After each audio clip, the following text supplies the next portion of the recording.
بسم اللہ الرحمن الرحیم۔ السلام علیکم، میں ہوں عمران احمد اور آپ دیکھ رہے ہیں میرا YouTube channel AIO audio books. ناظرین و سامعین، پیش خدمت ہے اس دلچسپ سفر نامے کا اگلا حصہ، تو چلیے شروع کرتے ہیں۔ کوئے یار کا مسافر اپنے کمرے کا دروازہ کھول کر اندر جانے کو تھا کہ برابر کے کمرے میں سے گارڈیا سول کے 2 سپاہی شکار سے لوٹتے کامیاب شکاری کا تکبر چہرے پر پھیلائے باہر آئے اور راہداری میں فوجی انداز سے چلتے پانسیاں کی سیڑھیوں سے نیچے اتر گئے۔ پھر اسی کمرے میں سے کونچیتا اور مالا گروسا پتلیوں کی طرح ہتھیلیاں ہوا میں لہراتی سار ہلاتی نکلیں اور ان کے پیچھے پانسیاں کا مالک انتہائی مضطرب چہرہ لیے برآمد ہوا۔ میں ایک شریفانہ قسم کا ہوٹل چلاتا ہوں۔ آپ کسی کے چہرے پر تو نہیں لکھا ہوتا کہ وہ لٹیرا یا انقلابی ہے۔ ہمیشہ سے جنرل آزمو فرانکو کا حامی رہا ہوں۔ وہ بڑبڑاتا ہوا چلا گیا۔ میرا تجسس بڑھا اور میں نے آگے بڑھ کر کمرے کے کھلے دروازے میں سے اندر جھانکا۔ ایک ادھیڑ عمر شخص انتہائی عجلت کے عالم میں کمرے میں بکھرے کپڑوں اور کتابوں کو اٹھا اٹھا کر ایک ٹوٹے ہوئے سوٹ کیس کے کھلے ڈھکنے میں پھینک رہا تھا۔ آہٹ سن کر وہ چیتے کی طرح پھرتی سے مڑا اور بھرائی ہوئی آواز میں بولا، چلا جاتا ہوں۔ ایک لٹیرے کو بھی سامان پیک کرنے کے لیے 3-4 منٹ درکار ہیں۔ اس کے گھنے بال برف کی طرح سفید تھے، چہرے پر بڑی ہوئی داڑھی گندم کے تازہ کٹے ہوئے کھیت کی مانند سخت اور کھردری، نیم و سیاہ آنکھوں پر پپوٹوں کا عمر رسیدہ گوشت دھلک رہا تھا۔ مجھے خاموش پا کر وہ قریب آ گیا۔ سیاہ آنکھوں کی چمک نے سر سے پاؤں تک میرا جائزہ لیا۔ میری بینائی دن بدن کمزور ہو رہی ہے۔ میں سمجھا پانسیاں کا مالک پھر آ گیا ہے۔ کون ہو؟ ایک پاکستانی سیاح، اندلس میں اجنبی۔ میں بھی ایک سیاح ہوں، اپنے ہی وطن کی سیاحت کر رہا ہوں۔ اندلس کا رہنے والا ہوں مگر پھر بھی اندلس میں اجنبی ہوں، وہ زیر لب بڑے دکھ سے کہہ رہا تھا۔ میں پچھلے 3 روز سے اس پانسیاں میں مقیم ہوں مگر اس سے پیشتر آپ سے ملاقات نہیں ہوئی۔ میں نے پوچھا۔ اس لیے کہ مجھے غرناطہ اور اس پانسیاں میں آئے ہوئے صرف 3 منٹ ہی گزرے ہیں، اس نے ہسپانوی شاہکار تصویروں کی ایک کتاب سوٹ کیس میں ٹھونستے ہوئے تلخی سے کہا، اور گارڈیا سول فاشسٹ فرانکو کی قہر انگیز گارڈیا سول نے اگلے 30 منٹ کے اندر اندر مجھے غرناطہ چھوڑنے کا حکم دیا ہے۔ پیکنگ سے فارغ ہو کر وہ کھڑکی کے پاس جا کھڑا ہوا اور ایک توڑا مڑا سگریٹ سلگا کر بے حد اطمینان سے باتیں کرنے لگا۔ میرا قصور یہ ہے کہ میں نے اپنے وطن کی آزادی کے لیے جدوجہد کی، فاشسٹوں کے بجائے عوام کا ساتھ دیا۔ مجھے فخر ہے کہ میں دفاع میڈرڈ کے اگلے مورچوں میں تھا۔ اب مجھے معلوم ہوا کہ اس شخص کی موجودگی ہوٹل میں گارڈیا سول کی آمد کا باعث کیوں بنی تھی۔ ہوٹل کا مالک اس بے ضرر کرایہ دار کو اپنی چھت تلے جگہ دینے سے کیوں انکاری تھا۔ یہ بوڑھا ہسپانوی خانہ جنگی کا ایک شکست خوردہ کردار تھا، ایک ہارا ہوا انسان جس کا پیچھا فاتح کا قانون ایک شکاری کتے کی طرح کر رہا تھا۔ میرے شہر لاہور میں بھی ایک جلا وطن ہسپانوی مدت تک مقیم رہا، وہ بھی خانہ جنگی میں شامل تھا۔ اسے خانہ جنگی مت کہو، اس کے نتنے غصے سے پھڑکنے لگے۔ یہ تو یورپ کی فاشسٹ قوتوں کے خلاف ہم ہسپانویوں کی تاریخی جدوجہد تھی۔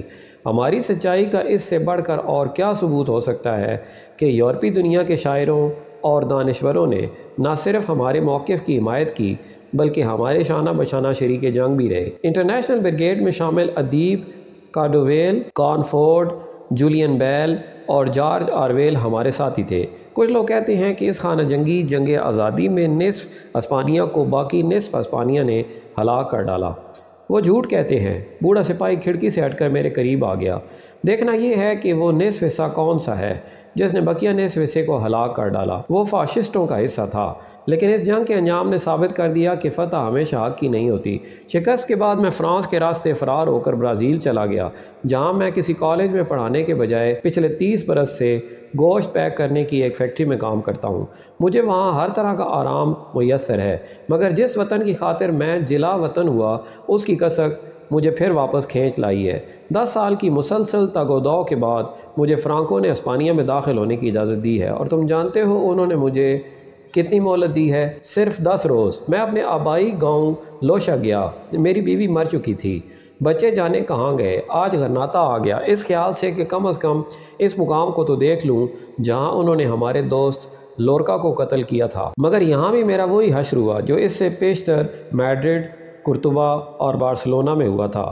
قانون کے مطابق مجھے شہر میں آمد پر اپنی رہائش گاہ کی اطلاع قریبی پولیس اسٹیشن کو دینا ہوتی ہے، اور جب گارڈیا سول ہوٹل میں آ کر میری رپورٹ تیار کرتے ہیں تو ہوٹل کا مالک خائف ہو کر مجھے بلا تعمل باہر نکال دیتا ہے۔ ادھر گارڈیا سول اس بہانے کہ میرے پاس رہائش کا انتظام نہیں ہے مجھے فوراً شہر سے چلے جانے کا حکم دے دیتے ہیں۔ یہاں ایک انقلابی کسی چور لٹیرے سے زیادہ خطرناک سمجھا جاتا ہے۔ اس نے بے بسی سے سر جھٹکا اور سگریٹ کا آخری کش لگا کر اٹھ کھڑا ہوا۔ اب آپ کہاں جائیں گے؟ ابھی 3 روز باقی ہیں۔ بس اسٹیشن پر جا کر کسی بھی سمت کو جاتی ہوئی بس پر سوار ہو جاؤں گا، منزل کا تعین کیے بغیر، کہ مقصد صرف اپنی بینائی سے محروم ہوتی ہوئی آنکھوں کو آخری مرتبہ اپنے پیارے وطن کے دھندلے نقش و نگار دکھانا ہے، اپنے بوڑھے جسم سے اس دھرتی کو چھونا ہے جس میں میرے دوستوں، میرے پیاروں کا خون جذب ہے، ان خوشبوؤں سے تجدید محبت کرنا ہے جو پردیس میں مجھ تک نہیں پہنچ پاتی۔ وہ سوٹ کیس اٹھانے لگا تو میں نے آگے بڑھ کر پیشکش کی، لائیے میں آپ کو بس اسٹیشن تک چھوڑ آتا ہوں۔ نہیں، اس نے بوڑھی آنکھیں کھڑکی پر جما دیں۔ ہوٹل کے باہر سیکیورٹی گارڈ کا کوئی نہ کوئی کارندہ سادہ کپڑوں میں ضرور موجود ہوگا، تم خواہ مخواہ ان کی نظروں میں آ جاؤ گے۔ بوڑھے بازوؤں نے جب سوٹ کیس کا بوجھ اٹھانے سے انکار کر دیا تو اس نے اسے سٹریپ سے پکڑا اور گھسیٹتا ہوا کمرے سے باہر لے گیا۔ اس سوٹ کیس میں اگر کپڑوں کے بجائے اتنے ہی وزن کے ہینڈ گرینیڈ بھرے ہوتے تو آج بھی میرے بازوؤں کو یہ پرندے کے پر سے بھی ہلکا محسوس ہوتا۔ وہ ماتھے سے پسینہ پہنچتے ہوئے مسکرا دیا اور پھر کچھ سوچ کر آہستہ سے بولا، نوجوان، کیا تم میرے لیے ایک چھوٹا سا کام کر سکتے ہو؟ خوشی کے ساتھ فرمائیے۔ اگر ہو سکے تو اس مقام پر جانا جہاں انہوں نے گارسیا لورکا کو قتل کیا تھا۔ اس کے بوڑھے ڈھلکے ہوئے پپوٹوں تلے نم یادیں تیرنے لگیں۔ بس کہہ دینا ایک دوست ملنے کے لیے آیا تھا، اگر ہو سکے تو۔ وہ جلدی سے مڑا اور پھر فرش پر گھسیٹتے ٹین کے سوٹ کیس کی رگڑ یوں گونجی جیسے 30 برس پیشتر چلنے والی تمام تر مشین گنوں کی آوازوں نے ایک مرتبہ پھر پورے ہسپانیہ کو اپنی لپیٹ میں لے لیا ہو۔ اور ماریا زامبرا ناچ رہی تھی۔ غرناطہ کے سب سے بڑے کلیسا کیتھیڈرل رائل کے ایک کونے میں چیپل رائل کی مختصر عمارت ہے۔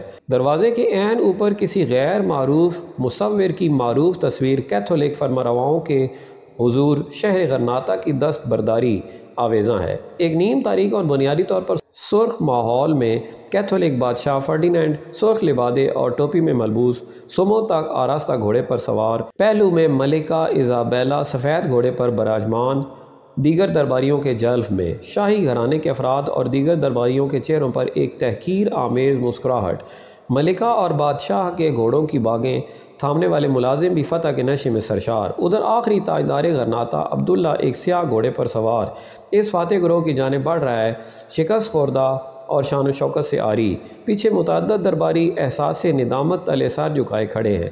موسیٰ خوش قسمت تھا کہ مفتوحین کے اس گروہ میں کھڑے ہونے کی ذلت سے بچ گیا۔ سیاہ ریچھ بدقسمت عبداللہ آہنی خود پہنے ہوئے بائیں ہاتھ میں بھینچی ایک بڑی چابی فرڈینینڈ کی جانب بڑھا رہا ہے۔ پس منظر میں قصر الحمرا اور غرناطہ کے سوگوار مکان نظر آ رہے ہیں۔ چیپل رائل کے درمیان ایک آہنی پھولدار جنگلے میں شاہی افراد کے 4 تابوت دھرے ہیں جن پر ان کی شبیہیں ابری ہوئی ہیں۔ یہ بت ان کے ڈیتھ ماسک سے تیار کیے گئے تھے۔ فاتح فرڈینینڈ سینے پر ہاتھ باندھے سو رہا ہے، پہلو میں ایزابیلا بھی اسی حالت میں پتھرائی ہوئی ہے، مگر بت تراش نے میاں بیوی کے ناخوشگوار تعلقات کو مد نظر رکھتے ہوئے ایزابیلا کا چہرہ فرڈینینڈ سے ہٹا ہوا تراشا ہے۔ ایزابیلا کے ساتھ اس کی پاگل بیٹی جوانا لیٹی ہے جسے اس کے خوبرو مگر ظالم خاوند فلپ اول نے مسلوب کر دیا تھا۔ جوانا کا قاتل خاوند بھی اس کے پہلو میں خوابیدہ ہے۔ یہ 4 نمائشی تابوت آہنی جنگلے میں سطح زمین سے 2 فٹ کی بلندی پر رکھے ہیں۔ جنگلے کے ساتھ نیچے تہخانے تک سیڑھیاں جاتی ہیں جہاں تانبے کے بنے ہوئے سادہ تابوتوں میں ان کی لاشیں مقید ہیں۔ فرڈینینڈ اور ایزابیلا کو ان کی وصیت کے مطابق پہلے الحمرا میں دفن کیا گیا تھا جہاں ان کے کتبے پر یہاں وہ کیتھولک بادشاہ آرام کر رہے ہیں جنہوں نے اسپانیہ میں محمد صلی اللہ علیہ وآلہ وسلم کی بدعت کو ختم کیا۔ نعوذ باللہ، نعوذ باللہ، ایسے مذموم الفاظ کندہ تھے۔ بعد میں اہل غرناطہ نے جن کے نزدیک یہ پیروں کا درجہ رکھتے ہیں قبریں کھود کر تابوت چیپل رائے میں منتقل کر دیے کہ کافر موروں کے محل الحمرا میں یہ مقدس ہستیاں چین سے نہ سو سکیں گی۔ تہخانے میں محدود چند افراد ہی اترتے ہیں۔ مجھے یہاں کھڑے ہو کر تاریخ کے اس بے رحم انصاف کی قوت کا اندازہ ہوا جسے موت بھی زائل نہیں کر سکتی۔ فاتح فرڈینینڈ اور ایزابیلا اپنے وطن کشتالیا اور آراگون کے بجائے ایک مفتوح شہر میں محو خواب ہیں، اور شکست خوردہ عبداللہ اپنی جائے پیدائش غرناطہ کے بجائے افریقہ کے صحراؤں میں گمنام سوتا ہے۔ چیپل سے ملحقہ ایک مختصر عجائب گھر میں کیتھولک بادشاہوں کے نوادرات رکھے ہیں۔ ایزابیلا اور فرڈینینڈ کے 24 مجسمے حالت عبادت میں دوزانو، ان کے گالوں پر سرخ رنگ یوں لگایا گیا تھا جیسے ایک دیہاتی عورت میک اپ کرتے وقت گالوں پر غازہ تھوپ لیتی ہے۔ میں ان مجسموں کے قریب کھڑا تھا کہ حسب معمول ایک گائیڈ بھوتنے کی طرح وارد ہوا اور نوادرات کی تفصیل بتانے لگا۔ یہ فرڈینینڈ کا عصا ہے اور یہ ہے اس کا تاج شاہی۔ تاج شاہی 2-3 سنہری پتریوں اور چند رنگین پتھروں پر مشتمل تھا۔ عصا بھی واجبی سائز کا تھا۔ یہ ملکہ ایزابیلا کا ذاتی آئینہ ہے جسے وہ بوقت آرائش استعمال کرتی تھی۔ مجسمے سے تو معلوم ہوتا ہے کہ موصوفہ آئینے کے بغیر ہی غازہ لگایا کرتی تھیں، اور یہ دعاؤں کی وہ مقدس کتاب ہے جسے ایزابیلا نے پڑھا اور ان کی برکت سے غرناطہ دوبارہ فتح ہوا۔ یعنی ایزابیلا وہ پہلی ملکہ تھی جس نے اس مقدس کتاب کو پڑھا، ورنہ غرناطہ کب کا فتح ہو چکا ہوتا۔ آپ کے گائیڈ قدرے چوکنا ہوا اور کھانس کر بولا، سیاحوں کی حص سے مزہ۔ بہرحال یہ فاتح غرناطہ کی وہ تاریخی تلوار ہے جس کی دھار موروں کے پلید خون سے آلودہ ہوئی۔ تلوار خاصی مختصر ہے۔ خیر فرڈینینڈ ٹھگنے قد کا ہوگا۔ گائیڈ کے کان کھڑے ہو گئے اور تشی سے بولا، آپ مذاق کر رہے ہیں؟ میں نے 20 پسیتے کا ایک نوٹ اس کی جیب میں اڑس کر پوچھا، کیا خیال ہے؟ آپ یقیناً مذاق ہی کر رہے تھے۔ اس نے جیب تھپ تھپا کر اعلان کیا اور کسی اور شکار کی تلاش میں نکل گیا۔ کیتھیڈرل رائل کے چوک المترانیہ میں مرسیڈیز ایک خانہ بدوش لڑکی کے ساتھ ایک ایسی گڑیا کا بھاؤ تاؤ کرنے میں مشغول تھی جس کا ناک نقشہ اور لباس اتنا مکمل تھا کہ وہ اپنی خالق خانہ بدوش کی منییچر کاپی لگ رہی تھی۔ میں نے مرسیڈیز کے ساتھ اس چوک میں ملاقات کا وقت طے کر لیا تھا کیونکہ میں فلمی رسالوں کی شوقین ہاسٹل کی راہبہ سے دوبارہ مڑ بھیڑ کا متحمل نہیں ہو سکتا تھا۔ میں قریب پہنچا تو وہ گڑیا کا اسکرٹ اٹھائے اس کے گڑیا ہونے کی تصدیق کر رہی تھی۔ کم از کم گڈا نہیں ہے، میں نے جھانکتے ہوئے تسلی دی۔ مرسیڈیز نے جھینپ کر اسکرٹ نیچے کر دیا اور مسکرانے لگی۔ ایک مور غرناطہ کے کلیسا میں کیا کر رہا تھا؟ غرناطہ کو اس سے چھین لینے والے اکابرین کے مقابر کی زیارت کر رہا تھا اور ان کے مجسمے دیکھ کر حیران ہو رہا تھا کہ موصوف غازہ بھی استعمال کرتے تھے۔ منہ بنا کر بولی، کموستا استود موئے بیاں، ٹھیک ہوں۔ تم فلیمنگو کے فلیمنگو ہی رہے۔ مجسمے کے گالوں پر سرخی انہیں برگزیدہ ظاہر کرنے کے لیے لگائی جاتی ہے۔ اپنے ہاں ایک کہاوت ہے کہ اگر دوسروں کی صحت اچھی ہو تو اپنا چہرہ پیٹ پیٹ کر سرخ نہیں کر لینا چاہیے۔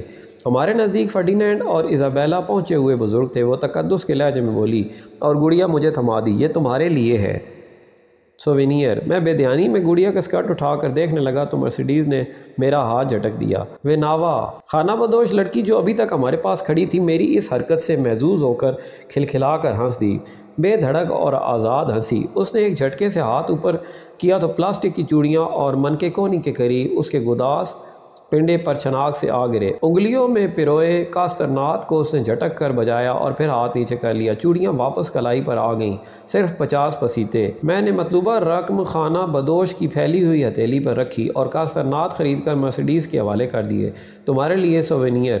اس نے لکڑی کے بنے ہوئے ان ٹھیپوں کو انگلیوں میں ڈال کر 1-2 مرتبہ ہلایا، مگر مشین گن کی رکی ہوئی ٹک ٹکا ٹک کے بجائے ایک عجیب بے سری ڈھب ڈھب قسم کی آواز برآمد ہوئی۔ مجھے تو بجانے بھی نہیں آتے، وہ روحاں سی ہو کر بولی۔ آج ہم خانہ بدوشوں کی غاروں میں چلیں گے، انہی سے سیکھ لینا۔ مرسیڈیز نے کلائی پر بندی گھڑی پر ایک ترچھی نظر ڈالی۔ اطلاع عرض ہے کہ مقدس پہاڑی پر اس وقت ہو کا عالم طاری ہوگا اور تمام خانہ بدوش اپنی ایئر کنڈیشنڈ غاروں میں سو رہے ہوں گے۔ زامرہ کا ہنگامہ 9 بجے شب کے بعد شروع ہوتا ہے۔ اتنے میں ہم البسین کا مورش محلہ دیکھ لیں تو کیا حرج ہے؟ کوئی حرج نہیں۔ مرسیڈیز نے آج پہلی مرتبہ فار دی ایکشن انداز میں سر جھٹکا اور ساتھ ہی پیرسوس آنکھیں بھی جھپکائیں۔